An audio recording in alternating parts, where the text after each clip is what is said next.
Welcome back. So the global setup is looking fairly okay, barring the bit of a cool-off in Asia that we're getting. But what about individual stocks? Well, we've got our team standing by with the CNBC-TV18 list of top stocks to watch for the day, guys. Good morning. Rima, you've got all eyes on you because it's your sector that's going to be in hot focus. Thanks to this guidance cut and fairly muted, very cautious commentary that Accenture came out with. So tell us more. Oh, absolutely. And Accenture share prices were down more than 9% on a muted Q2 FY24 numbers and the cut in the full year guidance. So for the quarter gone by, Q2, the company reported a flat revenue growth. While it's within the company's guided band of -2 to +2%, it missed street expectations. They've also gone ahead and lowered the guidance for the full year. They're now saying FY24 growth will be at 1 to 3%, versus their earlier guidance of 2 to 5%. And the key reason for this cut in guidance is the company continues to see client caution in IT projects, particularly the smaller projects. So the large-scale transformation projects continue to remain on track, but the smaller ones are getting hit, and that's the reason why the company is not seeing, has gone ahead and cut the guidance. Now, this is a negative read-through for the Indian IT companies, and yesterday both Infy and Wipro ADR ended lower. Infy ADR down more than 3.5%. But there are two positives in the numbers. Now, Accenture's business is a sum of parts of consulting, which is very high discretionary, and then they have the traditional outsourcing business. Now, if you see the guidance of 1 to 3%, in this, the outsourcing revenue is likely to be mid-single digit. The problem is more in consulting.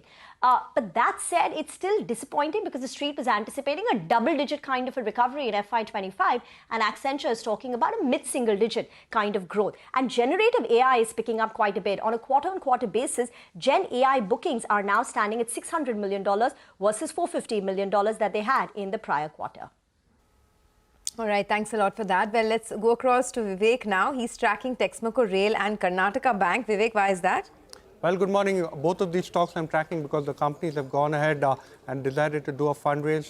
The route taken by both of the companies is the QIP route. Now, Texmaco Rail, they've informed the exchanges that they've launched the QIP last evening. Now, according to sources, we had access to the term sheet as well. The issue size for Texmaco Rail is up to 250 crore. The indicative issue price is at 155 rupees a share, which implies a dilution of slightly over 4.2%. What is the company going to use the funds for? Number one, repayment of borrowings. Number two, for funding working capital, and also for general corporate purposes. Now, the second stock on the radar is Karnataka Bank. Last evening, this company too went ahead and said that they would be launching a fundraise. The total deal size is 600 crore, where the base size that the company is looking to raise is 400 crore, with an upsize option of an additional 200 crore. The price band for this particular fundraise is 225. According to sources, the demand for the Karnataka Bank fundraise is quite strong, with almost 60 to 70% being subscribed by long-only funds. Okay, all right. Thanks a lot for that, Vivek. Well, let's hop across to Sonal. She's here to tell us about a couple of stocks that she's tracking, Prestige and Tata Chemicals. Hey, Sonal. Good morning, Nigel. Well, Tata Chemicals, I'll talk about it first up. The stock has been under pressure in the last couple of trading sessions, and it could continue because they have received a penalty notice from the Income Tax Department, which is to the tune of 104 crore rupees.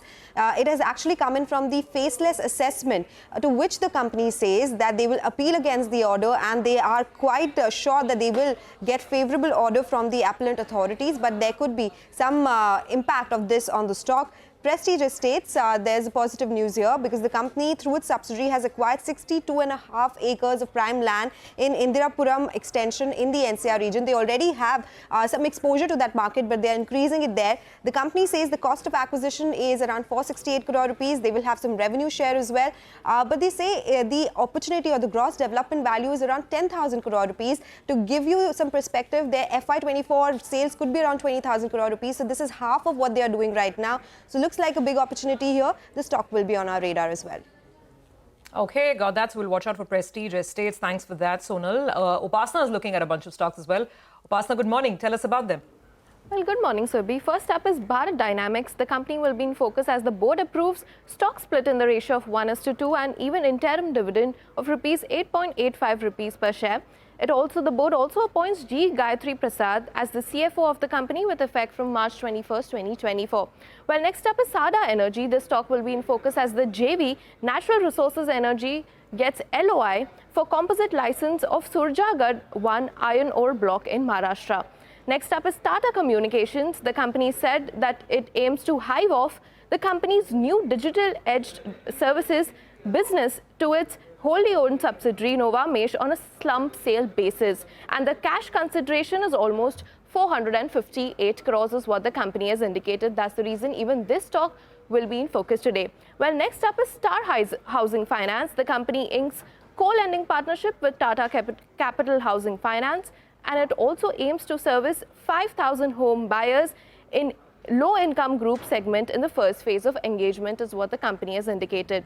And lastly, Coforge will also be in focus today as the company has issued further details on the purpose of its fundraising and type of acquisition being pursued. And the company says that it is opportunistic in pursuing its M&A strategy.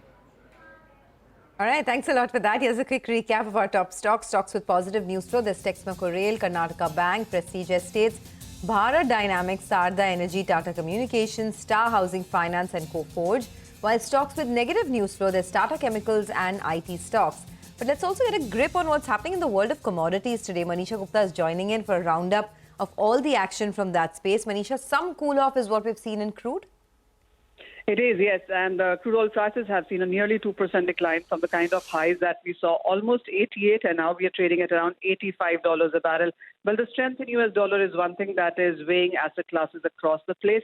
Apart from that, there is also a Gaza ceasefire possibility that seems to be coming back on surface, and that is taking premium off.